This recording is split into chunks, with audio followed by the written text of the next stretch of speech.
हो गया, चलो। हम्म। तो बेसिकली, देवी और सज्जनों, आज का टॉपिक है इस कास्ट सिस्टम, इस कास्ट बेस्ड रिजर्वेशन जस्टिफाइड। तो बेसिकली मैं थोड़ा इसका वो दे देता हूँ, बैकग्राउंड दे देता हूँ। तो पॉइंट क्या है आज के ज़माने पे, कि जो कास्ट बेस्ड जो रिजर्वेशन है ना, या इन शॉर्ट अगर हम रिजर्वेशन ही इसको बोलें, तो ये बहुत ज़्यादा अपैरेंटली वो है, क्या बोलते हैं, प्रॉब्लमेटिक आज के ज़माने में माना जाता है। तो जो हमारे अगर आप स्कूल से अगर बैच हो 2010 के बैच से हो, तो आपको पता रहेगा स्कूल्स में भी आजकल ये बच्चे या बहुत पहले से भी डिस्कस करते हैं इसी पे। बच्चों का आज तो बहुत ज़्यादा हो गया पहले से। प्रॉब्लम क्या है बच्चों का, बच्चे बोलते हैं, मैं बच्चों से शुरू करता हूँ पहले।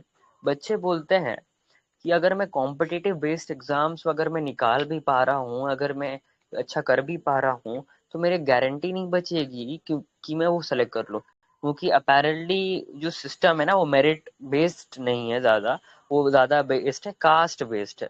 यानी अगर एक बंदा है, अगर उसे 300 400 भी आ गए, अगर वो SC ST कैटेगरी का, अगर रिजर्वेशन वाली कैटेगरी का है, तो उसको अपेरेंटली वो मिल जाएगा, क्या बोलते हैं, एक सीट मिल जाएगी 400 300 नंबर्स में।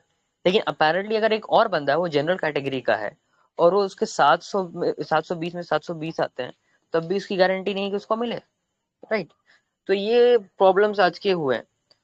तो अब दिक्कत क्या है, ये दिक्कत नहीं है बस, इतनी दिक्कत सोशल सोसाइटी में इतनी बस दिक्कत नहीं है।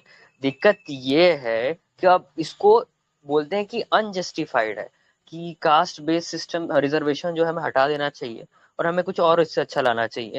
यानी आई गेस जैसे मान लो कि economy based reservation, etcetera etcetera and etcetera.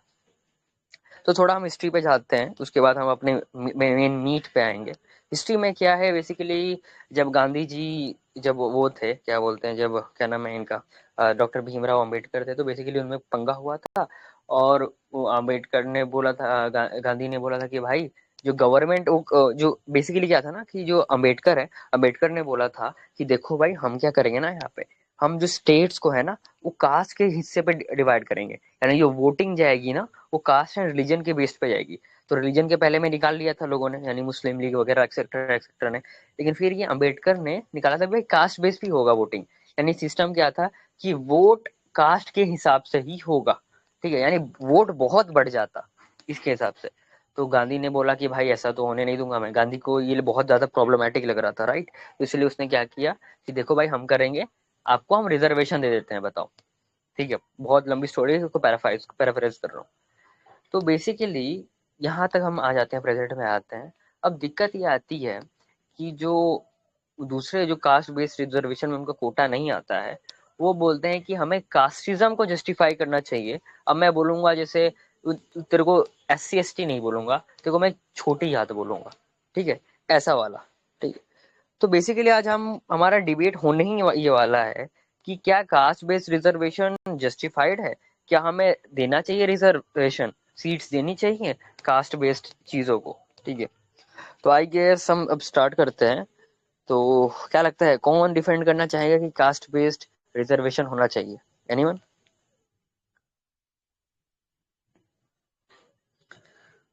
हम्म। कोई है, या उसके अगेंस्ट भी कोई बोल सकता है, जरूरी नहीं कि मैं जो बोला जी। वही बोला। मेरे ख्याल नरेंद्र में भाई? होना चाहिए। अच्छा, होना जी, होना चाहिए, ठीक है। चाहिए।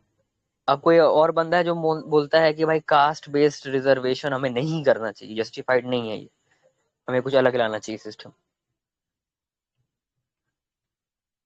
कोई भी? अच्छा, मैं एक पॉइंट बोलता हूँ यहाँ पे जी बोलिए। कि हाँ, मैं इसके खिलाफ हूँ कि कास्ट बेस ना नहीं होना चाहिए। अगर कास्ट बेस को हटाकर हम इनकम बेस अगर रख दे रिजर्वेशन, तो that is fine, like justifiable है ये। Okay boss. तो डिबेट करना चाहेंगे आप लोग, सेट कर दो इस पे? नहीं नहीं भाई, मैं अभी नहीं हूँ उस सिचुएशन में। अच्छा, इस सिचुएशन में डिबेट नहीं करना चाहेंगे, राइट। कल की तरह, रोज की तरह, ये टॉपिक भी आज बहुत ज्यादा ब्रॉड है। यानी आप कोई सा भी टॉपिक लाके कहीं भी घुसा सकते हो, लेकिन बस कंडीशन ये है कि जो आपका कंक्लूजन है, फॉलो करना चाहिए टॉपिक से। ये बस दिक्कत है, क्राइटेरिया है। यानी आप कोई सी भी इकोनॉमी, रिलीजियस, सबका हेल्प ले सकते हो अपना पॉइंट को जस्टिफाई करने के लिए, राइट। एनीवे, कोई भी आ सकता है हमारे पे। एक प्रतिनिधि मिल गए हैं जो बोलेंगे कि भाई caste based reservation utterly justified है, और कोई नहीं है तो इसके अपोज करने वाला। नाइस भाई, अच्छी यूनिटी है आप लोग की तो। हम्म। क्या मैं कर लूं क्या, क्या कहते हो? रीना भाई मॉडरेट करोगे?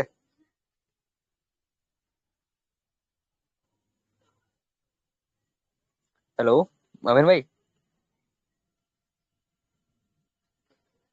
अरे क्या हो गया? बिजी हूँ मैं, थोड़ा सा बिजी हूँ इसलिए मैंने कहा। अच्छा ये नहीं कर सकते? ना ना। अच्छा, वो साइलेंट भाई करोगे ना डिबेट मेरे से? जी जी। ठीक है, किसी को मॉडरेटर बना देते हैं। सलार भाई आपको मॉडरेटर बनोगे? ये राकिब हुसैन भाई है, इन्हें बता दो। मॉडरेटर जी, राकिब भाई कैसे हैं? राकिब भाई है, पेशिया या अनसन क्रिएचर, कोई भी है। तो कोई कोई बोल ही नहीं रहा यार। आईपीसी आप बनोगी, क्या बोलते हैं मॉडरेटर? नहीं नहीं, मैं लाइक बनूंगी नहीं, बट मैं बोल दूंगी बाद में। अच्छा, हमें हमें अभी कोई मॉडरेटर चाहिए, कोई डिबेटर चाहिए। अगर मॉडरेटर नहीं, अगर डिबेटर नहीं होता मैं बन जाऊंगा, लेकिन मॉडरेटर किसको बनना पड़ेगा? बट लाइक मैं अगेंस्ट नहीं हूँ। हम्म।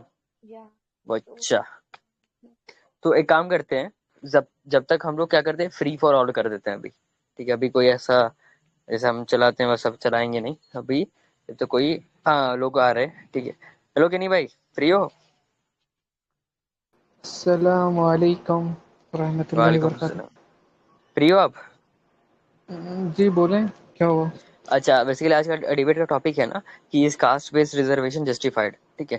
यानी जो कास्ट बेस्ड जो रिजर्वेशन मिलता है जस्टिफाइड है कि नहीं, क्या मानते हो, है कि नहीं? इसका स्पेस रिजर्वेशन जस्टिफाइड। हम्म। यानी जो SC ST लोगों को, ट्राइबल लोगों को मिलता है ना रिजर्वेशन, यानी पर सीट मिल जाती है, तो वो सही है कि नहीं ऐसा करना? गलत, मेरे ख्याल से गलत है भाई। Okay, exact, good good good good good. तो साइलेंट भाई बोलते हैं सही है, ठीक है। तो आप दोनों डिबेट करना चाहोगे? देखिए, एक चीज़ बताना चाहता हूँ। देखिए, इसमें तो क्या बोलते हैं, इसमें इक्वालिटी की बात करते हैं, मतलब इसमें ज़्यादा दे रहे हैं इनको छूट, ठीक है। लेकिन जी ओवरऑल देखा जाए तो इनको दबा के रखते हैं। जी, लेकिन क्या अपना पॉइंट आप डिफेंड कर सकते हो? आपके पास एबिलिटी है कि कहाँ तक डिफेंड कर सकते हो अपना डिफेंड? आज का यही तो डिबेट हम इसीलिए करा रहे हैं, ठीक है। तो यानी कंडीशन ये है डिबेट की कि अगर अरे आपको अरे, एक अपना सेकंड। पॉइंट। जी जी। मैं कर सकता, बट एक्चुअली मैं तो ऐसे सुनने आ गया क्योंकि मेरे को जाना है अभी डिनर करने। कॉल आया था, तो बस उसी तैयारी में था। अच्छा जी। जी। आज तो सैड लाइफ हो गया यार, कोई आ नहीं रहा। हम्म। और लोग हैं ना, बात करें, मैं बस सुनने के लिए आया हूँ। मैं सुन रहा हूँ और रास्ते में जा रहा हूँ जस्ट घर। सही है सही है। आ, तो अगर ऐसी बात है, अगर इतना दिक्कत है, तब क्या कर सकते हैं? कास्ट पे अगर दिक्कत है, एनीवेज मॉडरेटिंग मैं ही कर लूंगा, साथ में टाइमर ही तो सेट करवाना है, राइट? कोई नहीं, चलो। तो डिबेट का सिस्टम ऐसे चलेगा कि पहले 2-2 मिनट मिलेंगे दोनों पार्टीज को, ठीक है, राइट? 2-2 मिनट मिलेंगे दोनों पार्टीज को, एंड लेकिन वो जो आपको टॉपिक डिफेंड करना है ना, आप कहीं से भी जाके डिफेंड कर सकते हो। Be it religious way, economical way या पॉलिटिकल वे, किसी से भी कर सकते हो, ठीक है। और क्रिटिसाइज भी आपको करना है, राइट? लेकिन 2 मिनट का ही आपको टाइमर मिलेगा बोलने के लिए। वापस बोल देता हूँ, टॉपिक का डिबेट का टॉपिक ये है कि is caste based reservation justified और नॉट, ठीक है। क्या बोलते हैं, हमारे साइलेंट भाई बोलेंगे कि भाई जस्टिफाइड है, और कोई है जिसको बोलना है कि नहीं जस्टिफाइड है, फिर इसको स्पीक करना है यहाँ पे। कोई भी ये बोल सकता है एनीवेज, अगर इसको इस पॉइंट पे डिपेंड करना है तो। और नहीं तो यानी मैं ही कर लूंगा, ठीक है। मैं बस टाइमर लगा देता मैं हूँ, हाँ रुको। किसको करना है? रहबर? हाँ, मैं कह रहा हूँ कि ये बिल्कुल भी जस्टिफाइड नहीं है, लाइक गिविंग एग्जैक्टली, डिबेट करना रिजर्वेशन ऑन द चाहोगे? बेसिस। मैं तो ऐसे सुनने आया था, आप बात करो, मैं फिर देखता हूँ बाद में क्या होता है। ठीक है ठीक है, हम आपको, ठीक है। तो स्टार्ट करते हैं। मेरा एक जनरल जरूरी नहीं कि क्वेश्चन है कि जी जी, बोले। मेरा एक जनरल परसेप्शन है, क्योंकि मैं इन सब चीजों को प्रैक्टिकली देख चुका हूँ, that's why I would say it's totally not justified, like if you are giving reservation on the basis of caste. Hmm. तो डोंट यू थिंक कि अगर आप बोलोगे ऐसा सही से, तो हम ज्यादा आपकी बात समझ पाएंगे, राइट? ज्यादा कम्युनिकेट हो पाएंगे, और आपकी आइडियाज हो सकता है कि आप बहुत लोग को चेंज भी कर दें।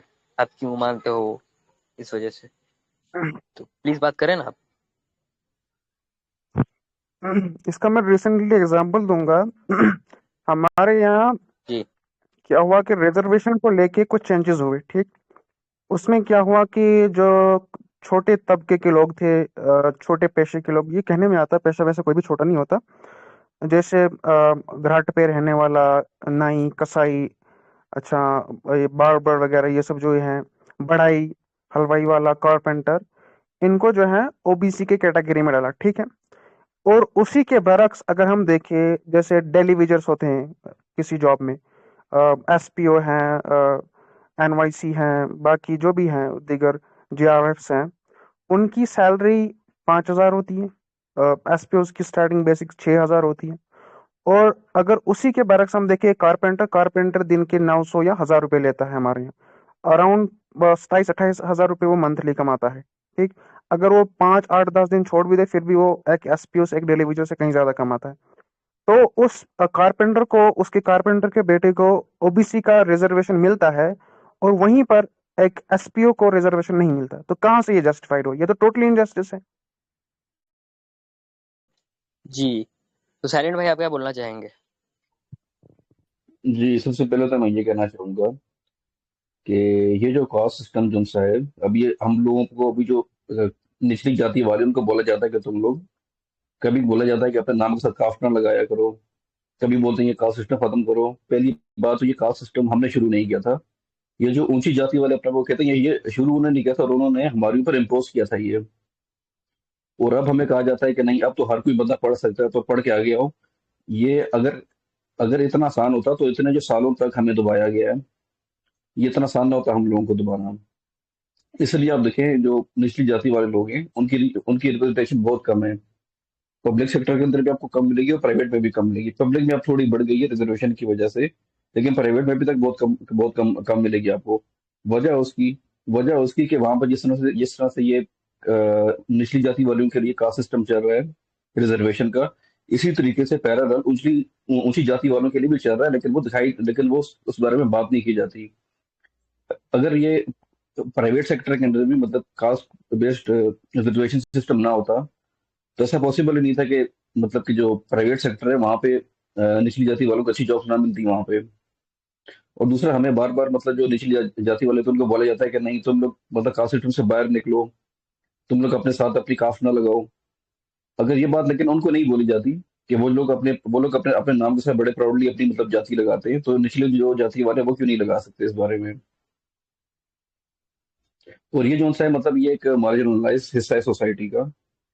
अब उनको जब तक वो लोग इतने इक्वल नहीं आते, जब तक वो लोग उतने इक्वल नहीं होते कि अपनी मतलब उनकी रिप्रेजेंटेशन बराबर हो सके, या वो लोग एजुकेशन में आगे आ सके, मेरे ख्याल में तब तक कास्ट बेस्ड रिजर्वेशन सिस्टम जरूरी है। जी, वंडरफुल वंडरफुल। तो क्या बोलते हैं, रेवर भाई, आप कुछ बोलना चाहेंगे इनके रिप्लाई में? इन्होंने इतना भी नहीं, बताया अच्छे अगर से कि देखो भाई, कास्ट सिस्टम इतना दिक्कत आ रही है हमें, कास्ट में बोला नहीं जाता। यानी उनका basically crux of the matter ये था कि पहले पुराने में क्या होता था, तुमने हमारे ऊपर कास्ट इम्पोज किया, ठीक है। अब क्या हो रहा है एक्चुअली में, अब तुम बोल रहे हो कि भाई कास्ट वास्ट नहीं है, तुम्हें दिक्कत आ रही है, तो भाई ठीक है भाई, कास्ट वैसा कुछ नहीं होता। यानी पिछले भी हम पहले तुम्हारी बात से मान रहे थे, अभी भी हमें तुम्हारी बात माननी पड़ेगी, ऐसा कुछ एक पॉइंट बोलना चाहते हैं। जी भाई, आप बोल सकते हैं जो आपको बोलना है। हाँ, मैं ये कहना चाह रहा हूँ कि जो हमारे एंसेस्टर ने किया, हम या किसी के भी एंसेस्टर ने जो किया, उस चीज को किसी दूसरे इंसान से मुंसलिक करके उस चीज को उसी तर्ज में लेना किसी भी सूरत हाल में जस्टिफाइड नहीं है। इससे इसका एग्जांपल ऐसा है, जैसे किसी का वालिद शराबी है, जिनाही है, वो बदकारी करता है, ठीक। अब उसका टैग उसके बेटे को दिया जाए कि वो एक नमाजी है, दीनदार है, अच्छा खासा इंसान है। ये कहाँ से जस्टिफाइड है? किसी किसी भी लहजे से आपको लगता है जस्टिफाइड है? बिल्कुल भी नहीं। और यहाँ पर भी like at the doomsday like वो अकाउंटेबल इंडिविजुअली होगा, उसके वालिद से वो मुंसलिक नहीं होगा। सिर्फ उसको इस हद तक उसको बता देना है कि आपने गलत किया है, आप सही राह पे नहीं है, गलत राह पे हैं। फिर भी अगर लोग उसको इस बात से तंज करते हैं या फिर चिढ़ाते हैं कि तेरा वालिद ऐसा है, तेरा वालिद फलानी है, ढिमकाना है, वो अलग है। अगर हम एक क्या बोलते हैं बाशऊर बाशिंदे की हैसियत से इसको देखा जाए तो ये किसी भी लिहाज से इसको कबूलियत नहीं मिलनी चाहिए, और अगर मिल भी रही है तो वो गलत हो रहा है। इसी जमाने में इन्होंने बताया कि जो है पहले पहले जमाने में क्या हुआ कि कास्ट सिस्टम को इम्पोज किया है। बिल्कुल उस चीज को कोई डिनाई नहीं करता, बिल्कुल इम्पोज किया गया। लेकिन अगर हम आजकल के जमाने में देखें, आप देखेंगे कि मोची हैं, गुज्जर हैं, और बाकी जो है चौम्हार हैं, क्या बोलते हैं नाही हैं, क्या बोलते हैं उसको, वो मछलियां पकड़ के उनको कुछ बोलते हैं। तो उनको उनमें आप ऐसे ऐसे लोग भी देखेंगे जो गेस्टेड पोस्ट पर हैं, उनके बेटे जो हैं वो still they are taking like they are taking reservation. उनके पास पैसा वैसा, और अगर हम दूसरी साइड देखें, शहर में कोई बसने वाला आदमी हो, बेचारा मजदूर हो, लेकिन वो बेचार उसकी कोई मलिक कास्ट हो या फिर वो खान हो, क्या बोलते हैं कोई अच्छी कास्ट हो, तो वो बेचारा स्ट्रगल कर रहा होता है। फिर भी वो उससे वहां पर नहीं पहुंच पाता जहां पर एक मौजी का बेटा पहुंचता, जस्ट बिकॉज उसके वालिद के पास पैसे ज्यादा थे, जस्ट बिकॉज वो थिंग ऑफिसर थिंग था या रेवर भाई, एक्चुअली में 2 मिनट से खत्म हो गए, ओके ओके। समझ रहे हैं? तो साइलेंट भाई, जी आप बताएं क्या रिप्लाई देंगे, आपका 2 मिनट स्टार्ट होता है अब। जी जी। अच्छा ये इन्होंने बड़ा बेसिकली अगर हम समराइज करना है तो हमारे रहबर भाई ने बहुत अच्छा पॉइंट बोला, वंडरफुल पॉइंट बोला है कि अगर आप यही लॉजिक लगा रहे हो तो हमें ऐसा करना पड़ेगा एज अ सिविलाइज्ड बीइंग कि हमारे जो पुराने चीजें हमें भूल जाना चाहिए, और हमें एक न्यू सोसाइटी स्टार्ट ऑफ करना चाहिए, और हमें जो हमारे पुराने एंसेस्टर्स ने किया उसका हमें बदला हमें नहीं एंसेस्टर्स को नहीं देना चाहिए। जी साइलेंट भाई। जी जी। पहली बात तो ना अच्छी बात कही। फर्ज करें इनके फोर फादर ने मेरे फोर फादर के साथ कुछ कुछ गलत किया है, अब मेरे पे ये हक नहीं बनता कि मैं इनको गलत बोलूं इस वजह से। ये बात अलग है। लेकिन जब आप पूरी एज अ होल कम्युनिटी की बात करते हैं, पूरी होल कम्युनिटी को किसी दूसरी कम्युनिटी ने काफी सेंचुरीज तक माइंडलेस किया हो, तब वो बात अलग होती है। ये बात जो इन्होंने कही है ये इंडिविजुअल केस के लिए ये बात ठीक बनती है। लेकिन एक पूरी की पूरी कम्युनिटी के लिए काफी लंबे अरसे तक, काफी लंबी सेंचुरीज तक उनको जब दबाया गया है, उनके हक मारे गए हैं, उनकी औरतों के साथ क्या कुछ होता रहा है, और अब आप अचानक से कहते हैं नहीं अब सब जीरो हो गया, सब कुछ भूल जाओ, तो ये बात इतनी आसान नहीं होती इस तरीके से। ये जो निश्चित जातियों वालों के साथ जो बुरा हुआ है, इस बात को आपको मानना पड़ेगा। आपको मानना पड़ेगा कि हाँ ये बुरा होता रहा है, ये सोसाइटी में पहले बुरा रहा है। दूसरी बात इन्होंने कही थी कि मैं भूल गया, सॉरी। इनका जी दूसरा पॉइंट क्या था? दूसरी बात कह रहे थे कि जैसे मान लो कि एक अच्छा आदमी है तो उसका बेटा उससे अच्छा रिकॉग्नाइज नहीं होगा, और ऐसे बुरा आदमी उसका बेटा रिकॉग्नाइज नहीं होगा, ऐसे कुछ बोलना चाह रहे थे। जी जी। इस बारे में मैं कह रहा था, ये बात बिल्कुल ठीक है। मतलब आपको हर जाति में अच्छे लोग भी मिलेंगे और बहुत बुरे लोग भी मिलेंगे आपको। देखिए जो चीजें पहले होती आ रही थी वो चीजें अभी भी चल रही हैं। आपको अभी भी बहुत चीजें मिलेगी इस तरह जहाँ पर डिस्क्रिमिनेशन हुई हुई है, मतलब अभी भी हो रही है। कभी कुछ दिनों पहले की न्यूज आ रही थी कि एक दलित बच्चे के ऊपर कुछ बड़े ब्राह्मणों ने, मतलब जो एजेड लोग थे ज्यादा, उन्होंने उसके ऊपर पेशाब किया था। इसमें की बहुत सारी चीजें अभी अभी तक मिलती रहती हैं आपको। उसकी वजह क्या है? उसकी वजह ये है कि जो हमारी जो सोसाइटी है उसमें जो ऊंची जाति वाले लोग हैं उन्होंने कभी ये बात एक्सेप्ट नहीं की कि इनके साथ गलत हुआ है। वो भी तक यही मानते हैं कि नहीं वो कास्ट बेस्ड सिस्टम नहीं था, वो कुछ वर्ना बेस्ड सिस्टम था, वो जन्म से नहीं होता था, वो जाति से होता था। फिर कभी कहते हैं कि नहीं वो जो सा खाली उस जमाने के लिए था, हालांकि ये सब बातें बिल्कुल फेक है, अभी तक बिल्कुल इसी तरीके से हो रहा है। अगर खाली उस जमाने में था ये, वो थिंक तो थिंक सारा कुछ मतलब स्क्रिप्चर लिखा गया टाइम्स है। अप, टाइम्स अप साइलेंट भाई। सॉरी लेकिन टाइम्स अप हो गया। एनीवेज अगर हमारे जो ऑडियंस है उनको अगर मैं एक्सप्लेन करूं, बेसिकली साइलेंट भाई, हमारे प्यारे भाई का पॉइंट क्या था। हमारे प्यारे भाई पॉइंट बड़ा मस्त बनाते हैं, फंटास्टिक बनाते हैं। बोलते हैं साइलेंट भाई कि देखो कि आप बोल रहे हो कि हमें भूल जानी चाहिए, लेकिन भूल जानी चाहिए एक, आई गेस कहना चाह रहे थे कि एक आइडियलिस्टिक सोच में, यूटोपियन सोच में तो चलेगा, यूटोपियन सोसाइटी में ऐसा चलनी चाहिए, लेकिन इन रियलिटी ह्यूमन नेचर नहीं होता है कि पुरानी चीजों को भूल जाए, राइट। और फिर एग्जांपल देते हैं कि देखो भाई ये आज भी चीज है, ये सब जो चीजें आप बोल रहे हो बहुत प्रेवलेंट है इन इन कॉन्टेक्स्ट ऑफ ब्राह्मण्स, जो अपर कास्ट माने जाते हैं हिंदुइज्म में। बेसिकली आई गेस अगर मैं बोलना चाहूंगा तो ये एक रिलीजियस टेक्स्ट से जोड़ना चाह रहे हैं कि देखो भाई, ये जो चीज थी बहुत प्रेवलेंट थी, ठीक है, इसको आप डिनाई नहीं कर सकते। और इसका जो प्रेवलेंसी था वो बिकॉज ऑफ स्क्रिप्चर्स था, यानी बेसिकली वो जो स्क्रिप्चर्स है उनके जो भी होते हैं ग्रंथ वगैरह, उनसे कहना चाह रहे हैं। तो ये पॉइंट क्या मेक करना चाह रहे हैं, अगर मैं सही से समझा हूँ और ऑडियंस को अगर सही से कम्युनिकेट करना चाहूँ, कि आप बोलते हो कि पास्ट को भूल जाओ, ठीक है, लेकिन पास्ट को आप चेंज भी करने पे लग जाते हो, तुल जाते हो। यानी लास्ट का पॉइंट सुना होगा आप लोगों ने साइलेंट भाई का।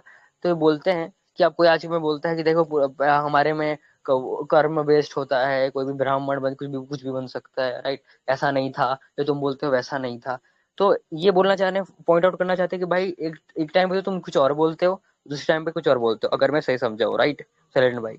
एनीवेज, रेबर भाई, the stage is all yours. जी रेवर भाई। जी, तो बिल्कुल उन्होंने जो ये बताया कि होता था, जुल्म सितम होता था छोटी कास्ट पे, लेकिन इसमें बहुत बड़ी जो बात है कि कहते हैं ना कि जालिम करने वाले से बड़ा होता है, करने वाले से बड़ा गुनहगार होता है जालिम सहने वाला, जुल्म सहने वाला। इसी तरह क्या होता था कि पुराने जमाने में इस चीज को कबूल किया जाता था छोटी कास्ट के द्वारा। वो इजीली इस चीज को, मैं आज भी जैसे मैं हमारे माशरे में जो बड़े लोग हैं उनसे बात करते हैं, तो वो कहते हैं कि ये बहुत बड़ा आदमी है, उसके सामने झुक के रहो, बात तेज से ना करो, साइड पे बैठा करो। तो वो जो देखने को मिलता है उससे जाहिर होता है, आश्कार होता है, वो इस चीज को कबूलियत देते थे। और ये खत्म भी हो, जिस हद तक ये बरतरफ जितना था पहले जमाने में, उस तरह नहीं है। रीजन बिहाइंड इट कि उनमें एक वॉइस निकली, एक आवाज निकली, जिस आवाज को हम कहते हैं डॉक्टर बी आर अम्बेडकर। उन्होंने तालीम हासिल करी और जुल्म के खिलाफ लड़ा, क्या बोलते हैं, सितम के खिलाफ लड़ा, तभी आज वो यहाँ पर हैं। अगर उन्होंने तब ये हर किसी ने ये आवाज उठाई होती तो शायद आज ये सिनेरियो ना होता।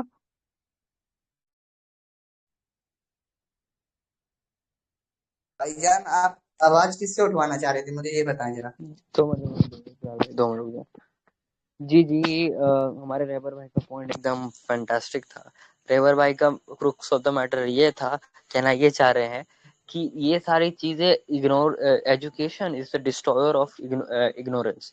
यानी कहना चाह रहे हैं कि हाँ ऐसी हुई थी बुरी, लेकिन जैसे जैसे बाबा साहब जितने इतने बड़े महान व्यक्ति जिनके पास इतना ज्ञान था, उन्होंने ज्ञान ली और ज्ञान से उन्होंने इस चीजों को खत्म की, ठीक है। तो फिर ये कहना चाह रहा है गेस, क्या नाम है साइलेंट भाई, कि आप लोग भी क्या करो, ज्ञान लो और ज्ञान से इन चीजों की खत्म करो, रेदर आप एक रिजर्वेशन से खत्म करो। एम आई राइट रेवर भाई? एनीवेज साइलेंट भाई, आपका टाइम स्टार्ट होता है, जी बात करें आप। जी जी। सबसे पहले तो ये इन्होंने पॉइंट दिया कि हम लोग कितने टाइम तक ये सहते क्यों रहे हैं। वो एक मासिव स्केल के ऊपर, एक बहुत बड़े मासिव स्केल के ऊपर जब आप लोगों की ब्रेन वॉशिंग कर देते हो, जो आप लोगों को ये कहते हो कि तुम्हें तो ईश्वर ने जो से अपने पाँव से बनाया है, जब आप उनकी औरतों को पाप यूं नहीं कह के बुलाते हो, जब आप उनको कहते हो कि नहीं, तुम अगर कोई ब्राह्मण तुम्हारी किसी औरत के साथ कुछ कर जाए तो ये उसके लिए एक अच्छा कर्म है, तब लोग इस तरह से ब्रेन वॉश हो जाते हैं इस तरह से। लेकिन उसमें उसका पूरा ब्लेम आप उन लोगों को नहीं दे सकते जो ब्रेन वॉश हुए थे। इसी तरीके से जो बात उन्होंने कही, हमें एक बहुत बड़ी जलेबी मिलती है। बहुत लोग ये बात कहते हैं, इवन के बड़े ब्राह्मण इंटेलेक्चुअल ये बात कहते हैं कि कास्ट सिस्टम जो है वो मुगलों ने आके खराब किया था, या कहते हैं वो ब्रिटिशर ने आके खराब किया था। मुझे कोई ब्राह्मण इस बात का जवाब दे दे, इधर कोई भी बैठा हो, कोई बंदा इस बात का जवाब दे दे, मैं अपने क्लेम से हट जाऊंगा। नेपाल में आज तक कभी मुगल नहीं गए, नेपाल में आज तक कभी मुस्लिम कोई रूल नहीं रहा। वहां पे कास्ट सिस्टम किस तरह से चला गया, और नेपाल का कास्ट सिस्टम भी बिल्कुल इंडिया की तरह ही था। वहां पे बहुत सारे रिफॉर्म होते रहे कास्ट सिस्टम के ऊपर, बहुत ज्यादा मतलब मासिव स्केल पे होते रहे। और एमनेस्टी इंटरनेशनल की रिपोर्ट है कि मेरे ख्याल में 2019 की रिपोर्ट थी कि नेपाल में कास्ट सिस्टम बहुत ज्यादा वर्स्ट है इस वक्त। तो जो मैं बातें सुनने में मिलती है कि ये मुगलों ने बनाया था, ये अंग्रेजों ने बनाया था, तो वहां पे नेपाल में किस तरह चलेगा, वहां तो कभी कोई मुसलमान गए ही नहीं। दूसरा कास्ट सिस्टम की जो सबसे सबसे बड़ी वजह है वो हिंदू स्क्रिप्चर है। आप सोसाइटी को रिफॉर्म करें, लेकिन जो उनके स्क्रिप्चर में जो बातें लिखी गई हैं, जो जो इवन के जो हिंदू जो बड़े फिगर रहे हैं, वो जिस तरह से कास्ट सिस्टम वालों को ट्रीट करते रहे हैं, जब तक आप उन चीजों के बारे में कुछ नहीं करेंगे तो उसी तरह से रहेगा। जो इंटेलेक्चुअल होते हैं, जो मतलब जो निचली जाति के जो जो लोग इंटेलेक्चुअल हो गए थे, जैसे बाबा साहब थे, और भी बड़े लोग थे, वो इंटेलेक्चुअल होने के बाद हिंदुज्म क्यों छोड़ते हैं? क्योंकि उनको असल में जड़ पता है कास्ट सिस्टम की, कि कास्ट सिस्टम कहाँ से निकल रहा है।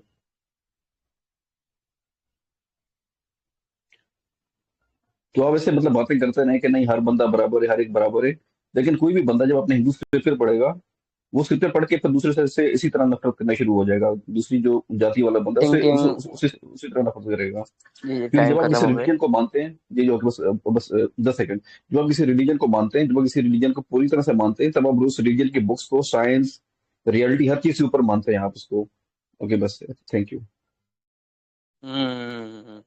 बहुत हमारे साइलेंट भाई ने controversial and exotic opinion and argument रखे हैं यहाँ पे। हमें ये तो पहले जानना पड़ेगा कि हम यहाँ पे हेट नहीं फैला रहे, ये प्योरली डिबेट चल रही है। और डिबेट का टॉपिक, एज मैंने पहले ही बता दिया था, बहुत ब्रॉड है, आप कहीं से भी कुछ भी टॉपिक ला सकते हो। तो हमारे साइलेंट भाई ने रिलीजियस टॉपिक लाने का सोचा है यहाँ पे। तो हमारे साइलेंट भाई बेसिकली बोलना ये चाह रहे हैं कि अगर आप ज्ञान ज्ञान कर रहे हो, या बोल रहे हो कि इग्नोरेंस को हटाओ, तो बेसिकली आप बोलना चाह रहे हो कि जो जड़ है कास्ट सिस्टम की, यानी हिंदू स्क्रिप्चर्स, अकॉर्डिंग टू क्या बोलते हैं हमारे साइलेंट भाई, तो उसको भी हटा दो ना। लेकिन हमें पता है कि आप उसको नहीं हटाओगे, क्योंकि फिर आपका राइट ऑफ रिलीजन आ जाएगा।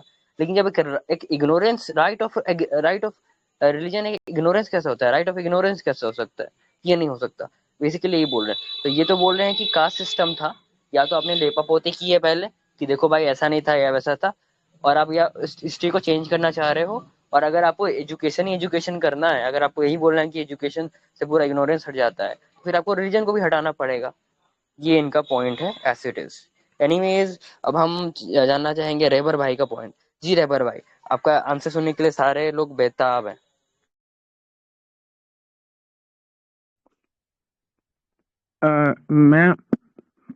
मैं इनकी पहली बात को उसको नलीफाई करता हूँ। इन्होंने बताया कि कोई इंसान अगर ब्रेन वॉश हुआ हो तो उस पे आप उसको दोष नहीं दे सकते। मैं आपको बता दूं साइलेंट भाई, हमारे और जानवरों के बीच में फ़र्क है, और वो फ़र्क है अशरफुल मखलूक़ात का। हमारे पास सोचने की सलाहियत है, उनके पास नहीं है। हमारे पास अक्ल है, ठीक है, सेंस ऑफ फील है, हम इमोशन को महसूस, चीज़ों को महसूस कर सकते हैं, गलत और सही की पहचान है हमारे अंदर। और फिर भी अगर आप इग्नोरेंट रहते हैं तो आप पे ब्लेम आएगा। कोई इंसान अगर ब्रेन वॉश है तो आप ये नहीं कह सकते कि उसकी कोई गलती नहीं है। उसके पास अक्ल है तो उसकी अक्ल किस काम की? तो वो तो फिर खुद को जानवर तस्वर कर ले। पहली बात ये। और दूसरी बात जो आपने बताया कि मजहब के स्क्रिप्चर, जो भी आपने बताया हिंदू के स्क्रिप्चर्स हैं, वो उस चीज को बिलीव करते हैं, उनकी आस्था है।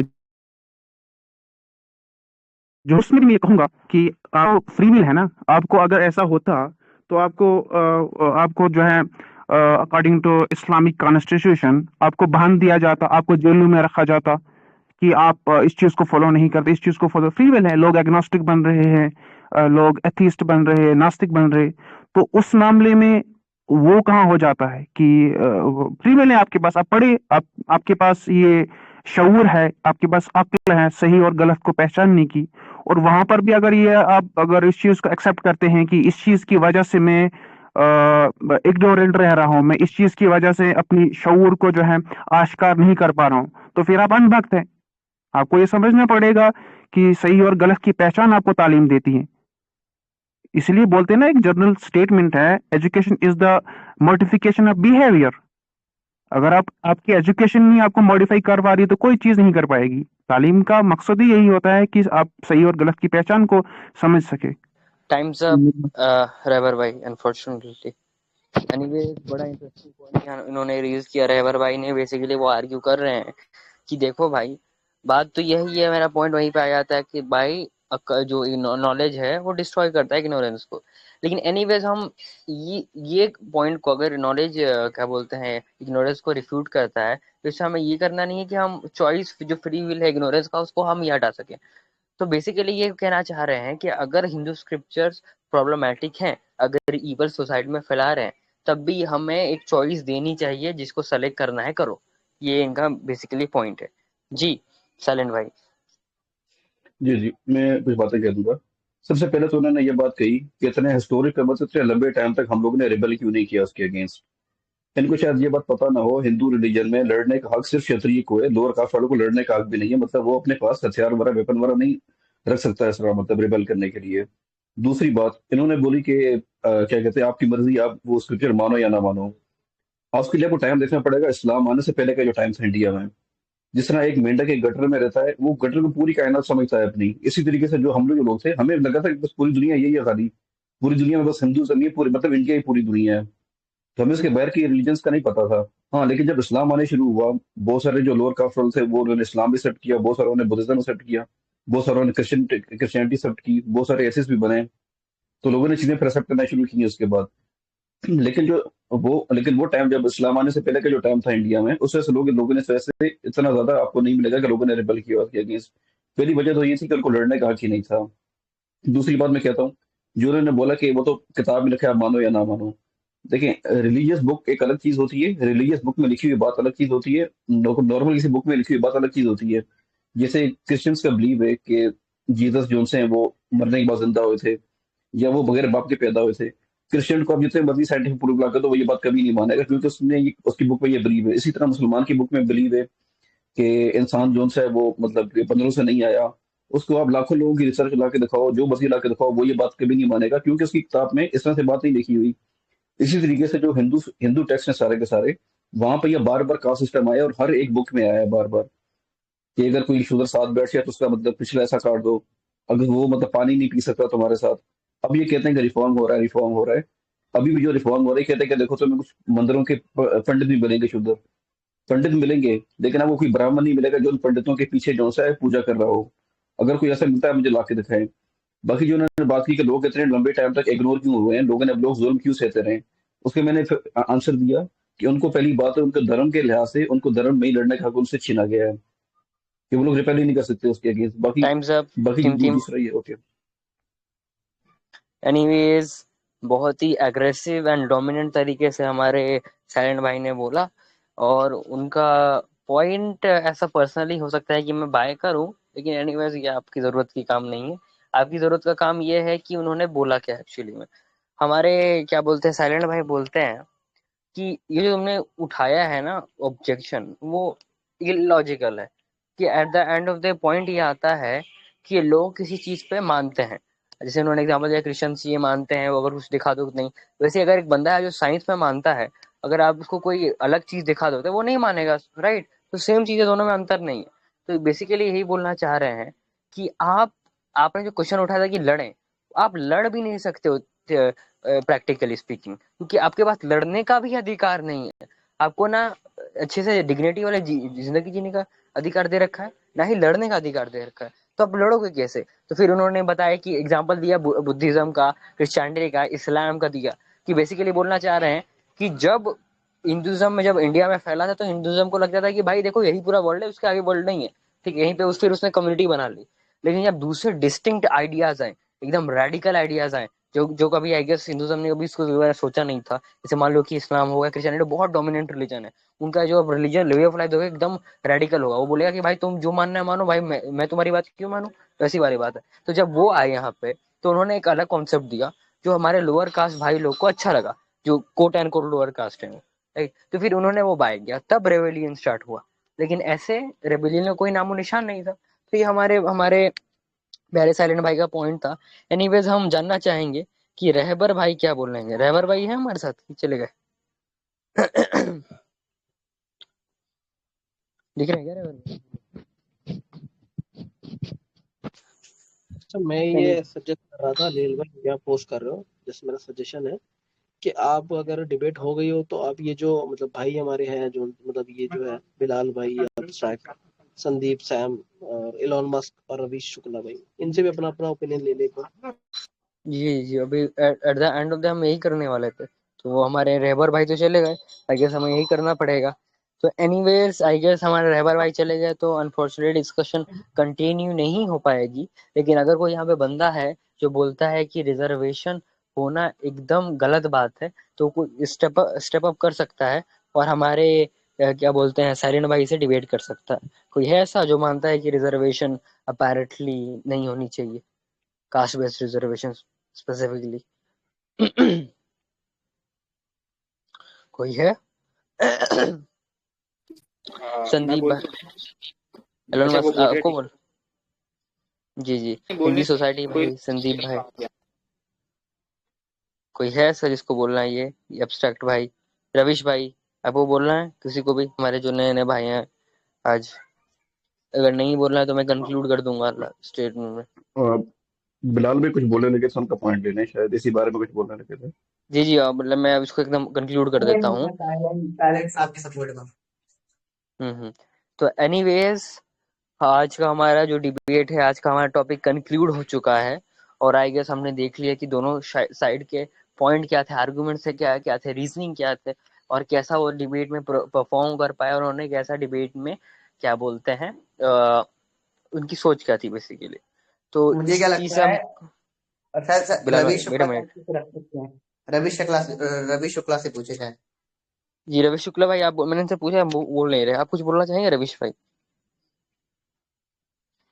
देखो मैसेज माइक नहीं खोल रहा, छोड़ दो। एनीवेज, तो आई गेस हम कल साइलेंट भाई के एंडिंग रिमार्क्स है। जी साइलेंट भाई, कुछ आप आखिरी में बोले, कुछ लफ्ज बोलिए अपने अपोनेंट के बारे में, आपकी सोच कैसे लगी, जो आपको बोलना है एट लास्ट बोलिए, फिर हम ऑडियंस के रिएक्शंस लेंगे। जी साइलेंट जी, भाई। मैं सबसे पहले तो मैं थैंक यू करूंगा आपका, और थैंक यू करूंगा सोशल मीडिया के। सोशल मीडिया की वजह से कम से कम हम लोग छोटी जाति वाले कम से कम ब्राह्मणों के सामने बोल सकते हैं, एटलीस्ट उनके सामने हम लोग मुंह उठा के कम से कम बोल सकते हैं। अब वो आर्ग्यूमेंट किसका सही है किसका नहीं सही, वो बात अलग है। तो बाकी मैं कहूँगा ऐसी डिस्कशन होनी चाहिए। हम ये बातें नहीं कहते कि हमें रिजर्वेशन दो, कोई क्वेश्चन ना करे हमारे ऊपर, कोई रिजर्वेशन पे क्वेश्चन ना करें। हम ओपन, हम कहते हैं जितनी बड़ी डिस्कशन आप लोग करना चाहते हैं आप लोग करें इस बारे में। तो बाकी इस तरह की डिस्कशन होने चाहिए सोसाइटी में। कुछ चीजें होती हैं, कुछ मतलब इवल्स होते हैं सोसाइटी के अंदर, हर सोसाइटी में मिलेंगे आपको। बजाय से कोई बाहर के लोग आके, बाहर के कोई मुल्क आके हमें इस तरह से बोले, हम लोग खुद उन चीजों को रिजॉल्व करें, ये बात ज्यादा अच्छी है उससे। जी अच्छा, रहबर भाई, आप एंडिंग रिमार्क्स देना चाहेंगे? अपेरेंटली आप चले गए थे तो अनफॉर्चुनेटली हमें कंक्लूड करना पड़ा डिबेट। अब कुछ एंडिंग रिमार्क्स दीजिए आपके अपोनेंट के बारे में, आपको आपका अपोनेंट कैसा लगा, आपको क्या लगा डिबेट का टॉपिक कैसे, राइट, उसके बारे में कुछ बोलना चाहेंगे, बोलिए रहबर भाई। बहुत बहुत बहुत बेहतरीन। हमारी हमारे लिए, हमारे दिल में इज्जत है हमारे ऊपर के लिए। हमारे बड़े हैं, हमारे भाई हैं, बहुत बेहतरीन उन्होंने अपने पॉइंट्स को पुट अप किया।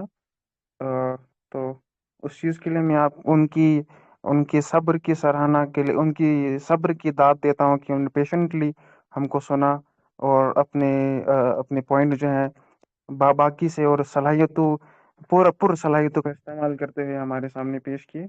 उस चीज़ के लिए मैं उनका तहे दिल से शुक्रिया करता हूँ। और एट द एंड में यही कहना चाहूँगा कि हम आजकल के ज़माने में जहाँ रह रहे हैं, आई होप सो आने वाले वक्त में हो सकता है ऐसा कोई एवॉल्यूशन हो इस चीज़ में, रिजर्वेशन को लेके। क्योंकि इस चीज़ में क्या होता है, अभी रिसेंटली अगर आप न्यूज़ वगैरह से अवेयर होंगे तो आपको मालूम होगा बहुत सारे ऐसे लोग भी हैं जो हायर कास्ट से बिलोंग करते हैं, और फेक सर्टिफिकेट्स के दम पर, बलबूते पर जो है वो क्या बोलते हैं, अपनी सीट अक्वायर करते हैं। हमारे पास रिसेंटली एक एग्जांपल है, पूजा खाटकर, और बहुत सारे ऐसे हैं।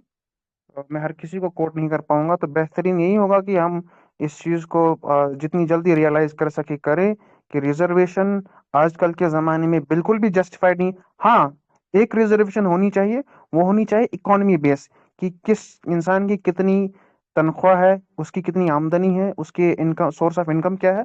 इनकम के बेस पे अभी भी इस चीज़ को clearly कहूंगा कि अगर कोई इनकम के बेस पे रिजर्वेशन आती है तो I am totally with that motive, but with cars I am not with it. That's what I'm saying. That's what I want to say. जी जी जी, शुक्रिया आपका हमारे डिबेट अरीना में आने का, आपका इंटेलेक्चुअल पावर दिखाने का, एंड हम अपने जो थॉट्स एंड रीजंस उसको शो करने का। अब हम ऑडियंस की तरफ बढ़ेंगे, एंड हम पूछेंगे कि उनका क्या राय है इस टॉपिक पे, और उनका क्या राय है हमारे ओपोनेंट्स या डिबेटर्स। ठीक को बोलना है। ओके लेल भाई एक मिनट, जी मेरे जी असल में बाकी सब भाइयों से दो क्वेश्चन हैं। क्योंकि जब जी ये हम लोग जब खासतौर में बात करते हैं हमें बहुत सारी बातें सुनने को मिलती है, और उसी बारे में दो क्वेश्चन है मेरे। इनमें से कोई भी बंदा मुझे कभी भी इन 2 क्वेश्चन का आंसर दे दे। पहली बात, मैंने पहले क्वेश्चन पूछा था कि हमें ये कहा जाता है कि कास्ट सिस्टम मुगलों ने शुरू किया है, तो नेपाल में कास्ट सिस्टम कैसे आ गया? क्योंकि वहां मुगल कभी नहीं गए, वहां मुसलमानों ने कभी रूल नहीं किया। पहला क्वेश्चन मेरा ये। दूसरा क्वेश्चन, हमें ये सुनने में मिलता है नहीं तुम खाली हिंदुओं को देखते हो, तुम्हें कास्ट सिस्टम मुसलमानों में भी मिलेगा, तुम्हें कास्ट सिस्टम क्रिश्चियनिटी में भी मिलेगा। मेरा क्वेश्चन ये है, अगर कास्ट सिस्टम मुसलमानों में भी है, कोई अगर दलित इस्लाम कबूल करता है या कोई क्रिश्चियनिटी कबूल करता है, उसकी रिजर्वेशन फिर खत्म क्यों हो जाती है? गवर्नमेंट उनकी रिजर्वेशन खत्म क्यों कर देती है अगर वो मुसलमान या क्रिश्चियन बन जाए? क्योंकि कास्ट सिस्टम तो उनमें भी है। जी ये मेरे 2 क्वेश्चन है, मुझे कोई भाई इनका जवाब दे सकता है तो दे दे। जी जी। एनीवेज, किसी हमारे ऑडियंस को अपने पॉइंट्स रखने हैं या साइलेंट भाई का क्वेश्चन का आंसर देना है, या साइलेंट भाई से कोई क्वेश्चन करना है, या रहबर भाई से कोई क्वेश्चन करना है, या उन पे कोई राय देने हैं, तो वो दे आर मोस्ट वेलकम। जी, कोई है जिसको कुछ बोलना है? जी नहीं, मुझे नहीं बोलना कुछ। आपको? अच्छा, आपको नहीं बोला। बिलाल भाई, आपको कुछ बोलना है? नहीं नहीं नहीं। नहीं बोलना, ठीक है। हिंदी सोसाइटी, आपको कुछ बोलना है? अच्छा, नहीं बोलना। बिन एडम भाई, आपको कुछ बोलना है? आप अभी आए हो आई गेस। हाई पेसी, आपको कुछ बोलना है? हाँ, मुझे बोलना है। जी जी, जरूर, टेक योर टाइम। ओके, अभी ये जो भाई ने सवाल किया था ना कि कास्ट सिस्टम जो है लोग बोलते हैं मुगल ने लाया है, तो वी ऑल नो कि मुगल ने नहीं लाया है, बिकॉज इसके पहले से चल रहा है। इवन अगर स्क्रिप्चर्स भी देखोगे आप, हिंदू के स्क्रिप्चर्स जो हैं, तो उसमें ही आपको बहुत बड़े बड़े एविडेंस मिल जाते हैं। मनुस्मृति में भी मिल जाएगा, प्लस है ना ये राम वाली जो स्टोरी है समूह की, उसमें भी पता चलेगा। इसके पहले भी एक भाई बोल रहे थे जो रिजर्वेशन के अगेंस्ट थे, वो कह रहे थे कि वो खुद पढ़ के क्यों नहीं कर सकते, वो भी तो पढ़ सकते हैं ना। बट उन्हें ये पता ही नहीं कि सम्मुख जब वो जा रहा था, ज्ञान ले रहा था, वो बस पहुंचने ही वाला था, तो राम ने उनको कत्ल कर दिया था। तो वो टाइम पे था ही नहीं ऐसा कि वो पढ़ सकते, क्योंकि उन्होंने स्क्रिप्चर में मेंशन कर रखा था कि आपका काम सिर्फ जो है वो दैट काइंड ऑफ थिंग्स, वो आइसोलेटेड वर्क करना एंड ऑल, वो सब। तो इसलिए आप एजुकेशन ले ही नहीं सकते थे। वो तो शुक्र है डॉक्टर बी आर अम्बेडकर का कि उन्होंने आने के बाद बहुत सारी चीजें चेंज की। और इवन अभी भी बहुत सारी चीजें चेंज नहीं हुई है, बिकॉज अभी जब 22 जनवरी को जब प्रतिष्ठा हो रही थी राम मंदिर की, सेम डे ना तमिलनाडु में एक गांव है राजावुर गांव, वहां पे कुछ 60 to 70 दलित जो है ना, वो जो रोड से जाते थे, वो रोड में कुछ ब्राह्मणों के घर आते थे, तो वो अपनी चप्पल उतार के जाया करते थे। और मतलब आजादी के, लाइक इंडिपेंडेंट के कुछ 75 ईयर्स बाद वो उस दिन पहली बार उन्होंने चप्पल पहन के वहां से गए थे। और भी हमें बहुत सारे केसेस पता है, जैसे कि राजस्थान पे एक बच्चे ने मटके पे हाथ लगा लिया था, तो उसे मार दिया गया था, क्योंकि वो अनटचेबल लाइक कंसिडर किया जाता है। सेकेंड थिंग, एक गुजरात का कोई बंदा था जिसने मूछ रखी थी, मस्टैच रखी थी, तो उसको भी मार दिया गया था कि तुम मस्टैच नहीं रख सकते। तो हम ये नहीं बोल सकते कि आज ये जो है इनइक्वालिटी, अनटचेबिलिटी आज भी प्रिवेल कर रही है। वो शुक्र है कि सोशल मीडिया आ गया, तो हमें बहुत सारी चीजें पता चलने लगी हैं। और अभी भी अगर आप गांव खेड़े जाके देखोगे ना, वहां पे ये चीजें हो रही हैं। Because I am posted in very बहुत, मैं जहाँ पे पोस्टेड हूँ बहुत एक विलेज है, और वहां पे भी अभी भी अनटचेबिलिटी चलती है। लाइक जो घेटोइजेशन हुआ है, जो एससी लोग हैं वो अलग रहते हैं, जो ब्राह्मण लोग हैं वो मेन सिटी में रहते हैं, and all that kind of thing. तो हम ये नहीं बोल सकते कि वो पूरा टोटली खत्म हो गया, अभी भी चलता है। और सेकेंड थिंग, अगर आप एनसीआरबी का डेटा देखोगे ना, तो उसके अकॉर्डिंग भी एससी एसटी के अगेंस्ट ही सबसे ज्यादा क्राइम होते हैं। बिकॉज वो लोग एजुकेटेड नहीं है, तो उनके पास कुछ यही नहीं है कि वो एजुकेशन उनको को मिले तो वो कुछ अच्छा काम कर सके। और है ना सेकेंड थिंग, कि उन्हें रिजर्वेशन, हमारा टॉपिक था रिजर्वेशन का, हम लोग पता नहीं कहाँ चले गए। तो मुझे ऐसा लगता है कि उन्हें रिजर्वेशन बहुत जरूरी है देना, जब तक इक्वालिटी नहीं आ जाती। और मुझे लगता है कि इक्वालिटी आने में बहुत ज्यादा टाइम लगेगा। आई अंडरस्टैंड कि they are many people, they are many Brahmins, they accept कि वो लोग खुद उनकी हेल्प करते हैं। बट मैंने बहुत सारे यंगस्टर को देखा है कि वो डायरेक्टली बोलते हैं कि नहीं, ये नीची जात से है, ऐसा है वैसा। और मैंने पढ़े लिखे लोगों को देखा है कि वो अभी भी इसके अगेंस्ट है, कि बोलते नहीं वो एससी है, वो एसटी है, वो ये करता है, वो करता है। तो इसलिए रिजर्वेशन रहना चाहिए एटलीस्ट, जब तक इक्वालिटी नहीं आ जाती तब तक तो रहना चाहिए। या हम डन। जी, शुक्रिया आपके वंडरफुल वर्ड्स के लिए एंड थॉट प्रोवोकिंग रीजनिंग के लिए। एनीवेज, किसी और को बोलना है इसके बारे में? कोई और है जिसको अपेरेंटली पॉइंट आउट करना है कुछ? और रही बात ये हाइपेसिया का, जो एक वंडरफुल पॉइंट था कि हम पता नहीं कास्ट सिस्टम पे कैसे आ गए, एक रिजर्वेशन का डिबेट है। आई गेस जब हम डिस्कशन में जाते हैं तो हम बहुत आई गेस छोटी से छोटी स्मॉलर चीज़ों पे बात करना स्टार्ट कर देते हैं। क्यों? क्योंकि अगर हम छोटी चीज़ों को एकदम क्लोज अप कर लें और छोटी चीज़ों को समझ लें तो पूरी की पूरी टॉपिक क्लियर हो जाएगी। इन्होंने क्या किया था हमारे क्या नाम है रहबर भाई ने एंड साइलेंट भाई ने बेसिकली बोल रहे थे कि देखो भाई, जो रूट कॉज है, रूट कॉज अगर आपके पास अगर लॉजिक से जाया जाए तो रूट कॉज अगर हम रिलीजन को मानते हैं तो रिलीजन को आपको हटाना पड़ेगा। तो अपेरेंटली बहुत ही ज्यादा ये प्रॉब्लमैटिक है आपके लॉजिक के अकॉर्डिंग, राइट? तो ऐसी ऐसी बात चल रही थी। तो आई गेस अगर ब्लैक एंड व्हाइट हो जाता अगर छोटे छोटे रीजन, तो हमारे टॉपिक का कंक्लूजन भी आ जाता, क्योंकि हमारे पास नहीं हो पाया। एनीवेज, किसी और को इस टॉपिक पे कुछ बोलना है या कुछ हमारे क्या नाम है डिबेटर से कुछ क्वेश्चन करने हैं या उन पे कुछ राय देनी है तो they are most welcome, you know. तो कोई है? वरना मैं इसको एंड कर देता हूँ, रिकॉर्डिंग पहले बंद करता हूँ उसके बाद एंड कर दूंगा। आई गेस कोई नहीं है, तो फिर एनीवेज इसको एंड करते हैं। तो thank you for watching our this kind of debates, and anyways subscribe our channel on YouTube। हमारे YouTube का नाम है डिबेट्स अरीना, राइट? YouTube पे आपको मिल जाएगा, लिंक भी हम दे देंगे। Anyways bye bye.